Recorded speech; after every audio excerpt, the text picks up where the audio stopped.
Is it sacrilegious to start with the football game last night, or should we go Blue Jays? I mean, I don't know the last time I have seen a quarterback fall, kind of get up, fall, get up, stumble, break a tackle, think to himself, I better throw this ball away because we don't have any timeouts. His coach from the sideline is yelling, throw the ball away. And then Trevor Lawrence finds himself a crease into the end zone and he rumbles in and you're just like... So... Slow motion. Put yourself in Barney's shoes. Because I take a 3-point game on the pro line last night. I take the tie. 4-10, a nice sexy line. I'm like, Maz takes the over, so Maz still looking all right. Yeah. That call that should have been pass interference on Kansas City. I'm just sitting there. I am laughing, and I'm like, yep, here we go. Kansas City got a break. Figure that, hey? And then they get a chance, and they march the field. That throw that Lawrence throws with 40-some seconds left down the sideline. The 3rd and 9 throw for 35 yards? Yeah. That is, to be honest, I don't even know if he meant to put it there, but he did anyways, and the guy catches. And then the pass interference call, obviously, on Kansas City, and I'm like, all right, they are going to score. This is going to pay. Let's go. And then he falls. And he falls. And he got up, and then he fell again. I'm like, what is going on here? What am I watching? Throw the ball away. Throw the ball. And then he runs in. I don't want to rub salt in the wound. What about KC? Go ahead. Sorry, Arash. No, go ahead, Don, please. No, what about KC 2 and 3? What do you think of that? What's happening with Kansas City? That's the last part is really the question here. What is happening with Kansas City? Because, if you're in studio, if you're sitting home, pull out your phone and watch the Lawrence play again. And watch 95 in a Kansas City uniform. Chris Jones is the vet on that defense. He is apparently the heart and soul of that defense. And he did not move on that entire play from start to finish. So, Don, when you ask what's going on in Kansas City, here you have the guy who's supposed to be, the leader of men and everybody looks to. He quit. He quit on his team with 30 seconds left in the fourth quarter. And you start to look, all the noise around Philadelphia and the receivers aren't happy. They're not getting the ball. Could there be more trouble in paradise than we're led to believe? And just because it's Kansas City, we just thought it would all smooth itself over. I think there is trouble there. There's trouble there. Obviously trouble in Baltimore. I don't think there's trouble in Buffalo, even though they lost to my Pats. Somebody messaged in yesterday, said, hey, I'm a Pats fan. I am delusional. We're back. And I'm like, no, we're not back. We're not back anything. Know your role here. But Jags are 4-1. Colts are 4-1. New England beats Buffalo. Denver, maybe one of the best team, or the best team in the AFC West. What's happening in the NFL? So, another good question. What's happening in the NFL? Okay, so you think about Sean Payton as a football coach. You think about Sean Payton as really a play caller. You think about Drew Brees. You think about those high-powered passing offenses. And here you have Denver going into Philadelphia. They're down 14 going into the fourth quarter. And you know what Sean Payton had written at the top of his play sheet? Run the ball. The Broncos are doing this as a run-first offense. Then they get in the red zone. They give Bo Nix the keys. He's going to take it from there. But they're committed to doing that. And I looked it up this morning, guys, because I knew we were going to be talking about this. Broncos, 6th in the NFL in rushing attempts, 5th in yards per game rushing, and top 6 in rushing yards. You wouldn't think that was Sean Payton in a first-round That's a quarterback. good point. You wouldn't think that scoring 18 unanswered points in the fourth quarter on the road against the defending Super Bowl champs, that's how they've been doing it. So what's happening in the NFL? I don't know, but suddenly the running game, the running back position has become it. It's wild. Mm-hmm. Well, you know what? It's obvious what we've seen lately in both Grey Cups and Super Bowls. Football teams do not win championships without running the ball. Period. Right. They just don't. No question. Remember when it's probably 15 years ago now, it was kind of the Gronk, Aaron Hernandez days, and then there was Randy Moss, where the Patriots just went to this total like 2 tight ends, and we're going to throw it to Randy Moss, and people are like, oh, they don't run the ball anymore, and then everything came back to running the ball. It's like, no, it just makes sense. Ed on the Prairie Land Rentals text line says, and Jones didn't take any responsibility after, just said it was on the defense. Yeah. Wow. Yeah. What else is he going to say? Okay, NFL, take a seat. We got to get into the Blue Jay. I'm a big Blue Jay fan. I'll be watching this one intently. Arash, I actually am excited to sit at. I was telling Dawn how great of a cook my wife is. So I don't know what's for supper, but I'm just, if it's not, I'm like, honey, I'm grabbing Western pizza. I'm watching this baseball game. So are we maybe reading too much into the fact, and I heard this a number of times, Blue Jays full participation yesterday for a quick workout in New York. The Yankees didn't even bother showing up. It's amazing how narratives go, isn't it? Like, oh man, the Blue Jays optional. Everyone showed up. They're invested. They want to be there. They all get along. Blah blah blah. The Yankees, what are they doing? Barney, we had this exact same conversation 2 Junes ago. The day of Game 7 of the Stanley Cup Final, Sergei Bobrovsky was nowhere to be found around the morning skate. They just said, hey man, you've gone through how many practices this year? You get yourself ready however you need to do. Yeah. The New York Yankees went through 162 games and 2 months of spring training. They have gone through over 200 batting practices. One extra day of showing up to the ballpark isn't going to change anything. Maybe just going home and just having a little bit of a rest and taking your mind off of things can be the best thing for you. Look, if you're the Jays, keep your foot on the gas. Why not? But it's just amazing how narratives can go. I don't think one has anything to do with the other. Sometimes if they come back and win the series, like, that was the smartest thing we did. We just took a break. We knew we just needed to refocus ourselves. If they end up stinking the joint out tonight, it's, they weren't even focused. They didn't even show up for their workout. I mean, that's kind of how these things go. First of all, Arash, I both read and listened to your opinions, I haven't talked to you for a while, on the CFL rule changes, and you were bang on, 100%. Everything you said about the CFL rule changes, I agreed with. What do you think, Barney? I thought Arash was bang on. I don't really want to go down that anymore. It was so that week was so exhausting. I've never read more messages, read more emails. I can't wait. You don't want to go there. I don't like to speed up life, especially where I am in life, but I can't wait for 2027. I agree. Anyway, it's gonna get tuned up again. Then don't you worry, Don. What do you like, Don? You've watched a lot of baseball in your days. Like, what do you make of what these 2 games from the Blue Jays offense? I can't remember something quite like this in a while. Well, I don't know if this theory is correct or not. And you can comment about how Aaron Boone's starting to sound like John Schneider from yesteryear. But I think John Schneider took a look at this baseball team, and maybe someone talked to him. I don't know. The past, a couple of failures that the Jays had.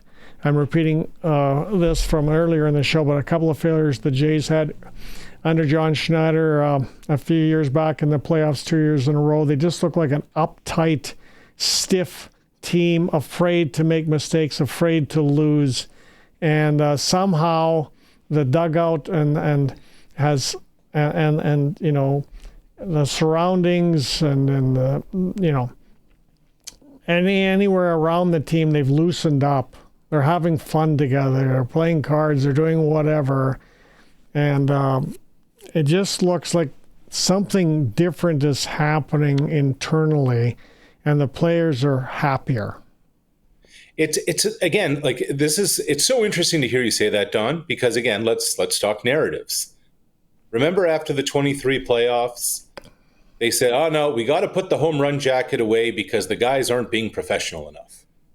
Now they're smashing home runs all over the place, and the guys are loose, and they're loving the fact that they have the home run jacket. Like, think about what we've seen the last 2 games. I think this might capture it more than anything else. Like, it is insanity, okay? The Jays, fellas, have more home runs, 8, than strikeouts, 7. They have more hits, more knocks. They have 29 knocks in the first 2 games of this series than just swing and miss on a pitch, 27. Like, this is unheard of stuff through 16 innings of offense. And it is wild to watch. It is just incredible. Colin Lovequist, who you met down the hallway, Yes, Mr. Blue huge Jays. fan. He was talking something, and he said it to Colson too, that Rodon's never struck out Vladdy. Vladdy's numbers against Rodon are ridiculous. Colson, I don't know if you have it. I sent him some of the numbers over today. And you're just saying to yourself, how is this actually possible? Look, Vlad loves going up against the Yankees. Vlad loves having success against the Yankees. But even so, 10 of 17 all-time against Rodon in his career, batting .588. Wow. With 4 extra base hits and no strikeouts. Like, that's real. So you come into this game, you're saying, okay, Vlad's bat has just been lethal. What happens there? Now, on the flip side, and I think this is important because, again, the series isn't over. Shane Bieber has 2 postseason appearances against the Yankees in his career with an ERA of around 8. So, what do the Yankees, who have seen Bieber throughout the American League over the years, have on him, know on him, etc., that they may be able to exploit tonight? Last time Bieber faced Giancarlo Stanton, Stanton hit a 2-run home run to the moon. So, yes, Vlad's got Rodon. Yes, the Yankees have had Bieber. Let's roll the baseball out. Let's have ourselves a ball game. Let's have ourselves a postseason ball game. So if you're Bieber, you know your past failures against the Yankees. You're aware of it. I'm sure he's very aware of it. What do you do if you're trying to forget it? What do you do if you're Bieber and try to get a different mindset after you've had no success? Do you think, Arash? Yeah, I don't think, Don, it's as much mindset as it is you're just trying to get out of, in predictable counts, making the predictable pitch. So to me, this really is going to be game plan related. How are they going to call this game? What are they going to do in 1 and 2 counts and 2 and 2 counts? Are they going to try and hide the baseball a little bit better? Are they making? And what we don't really know is, coming off Tommy John, which Bieber is the arm slot a little different? Is the delivery a little different? Are the Yankees looking for what they used to be looking for, and it could be a little adjusted now? Bieber only really has been back for a couple of months. So those to me are some things to look at early in this game. Pitch usage and how the ball looks coming out of his hand. Is it different coming off the TJ or not? How, as I look at the line and figure out, we'll talk about that in a bit. Well, if Colson, if you want to put it up, sportselect.com. Let's talk about the line in a second. Like, how big is this one tonight for the Blue Jays? Or can they is it like we got to finish them now? I thought John Schneider had an interesting line today. He said, we're approaching this series like it's 0-0. Not that it's 2-2, not that it's 1. Yeah, well, I think in the course of a game, like when you play 162, every game is just another game, and every day is just another day. I think there's a little bit of hype in the lead up to opening pitch, but then once the game gets kind of started, it's going to be just any other game. Honestly, I really believe that. Your bullpen, your bullpen decisions are going to be different, but in terms of emotion and all those things, look, Vlad came out and just said my emotions are even keel right now, and I believe him. Like, that's the way you have to kind of approach this thing. And then if you win, that's when you have the champagne celebration. But I would say this, going back to your question, Barney, the Yankees have their kid going tomorrow, and the Blue Jays would look at a bullpen game tomorrow with the thought of Gosman, Savage, if there is a game 5. So it is advantage Blue Jays majorly, of course, to win tonight and win the series, but they're the significant dog tomorrow, even with how their offense is going, just because of how the game would line up tomorrow as a bullpen game, which is amazing that game 4 of a divisional series, you're going to a bullpen game, but that's baseball in 2025 for you. That makes it that's interesting to me. Yeah. It's tough game 4 for Toronto for sure. Okay. Sports Select. It's as easy as playing sportsselect.com now. Simply make your picks online. You can generate a QR code, lock in your bet at your local lotto spot retailer. Every bet is 100% legal and chance to win cash in hand, like we all know. Okay, here it is, Arash. We see it on the screen right here if you're watching the stream. We got the pro line. So they got to win by 2 on the pro line. Yeah. Toronto's 290, Yankees 190. There's a couple of, can you scroll down, Colson? There's a couple of props as well. I'm curious, this Vladimir, the hits, Guerrero and Aaron Judge. What do you like on this whole board here as Colson shows it? I don't like the value on Shane Bieber, but I like the strikeouts for Shane Bieber tonight. I definitely like that. I think Ernie Clement total bases over is a nice play. Just scroll down just a little more on the Springer. George Springer, Trent Grisham. I really like the George Springer play there. That's real good value that you can get. So those are, look, here's the other one. Ben Rice at the bottom of your screen has done nothing in this series. He was great against Boston. Alejandro Kirk has done everything in this series. So Kirk paying 2.85 is value there. Does something give with Rice tonight? Maybe, but to me, Kirk definitely jumps off the page. Go back to the top, Colson. What about the over/under? 8. Yeah, I leave that one alone tonight. Back away, not today. Disco late 8. Because just when the bullpen door opens, all bets are off. Yeah. Okay. I might go with a couple of those props. Must be 18 to play responsibly. Sports Select, the heritage in it all. Okay, buddy. It's I got a great story for you on Sports Select. My buddy over the weekend bought 7 $5 Sports Select tickets. Why wouldn't a guy? He got every single game on every single one of those 7 tickets wrong. I think like that. Is this you? Are you talking about yourself in the third person? I'm not. No, not this time. Do you not get your money back? Can you not just go to the kiosk and say, hey, look, I got 7 tickets. Not one was right.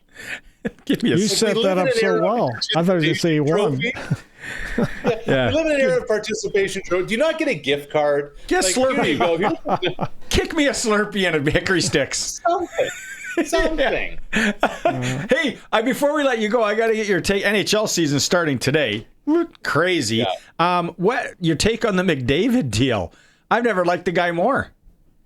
Oh man, I mean, you talk about a guy like hometown discount, wants to win.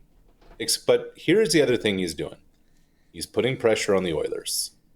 You know, so often players take prove-it deals for themselves. Say, okay, yeah, I'll take less for this year, and then I'll go to market because I really believe in myself. Yep. McDavid's basically telling the Oilers, you're on the clock. You have 2 years to get this team built up, and you have 2 years more than anything else to find a goaltender. because we've gone to back-to-back Cup finals without a goaltender. You got 2 years to find one, or sayonara. I think Skinny Stu can get it done. They need to find defense. Because he's lost weight. What McDavid doesn't want anymore is think. What McDavid wants is give me a goaltender. We need something back there that I can rely upon. What about my hot take yesterday, transferred into today, that Darnell Nurse now owes it to the organization to restructure his deal and give some money back? Like the CRA. You know when you get that letter like a year and a half later? Send the check here of you? E-transfer, whatever. Yeah, just back to Katz. Hey, Katz, I'm sending you an e-transfer. I got to send it in 2 installments, so it won't let me send that much. You know who can't be happy with McDavid's decision? The old NHL Players Association. They're like, Connor, you just brought down everybody's money.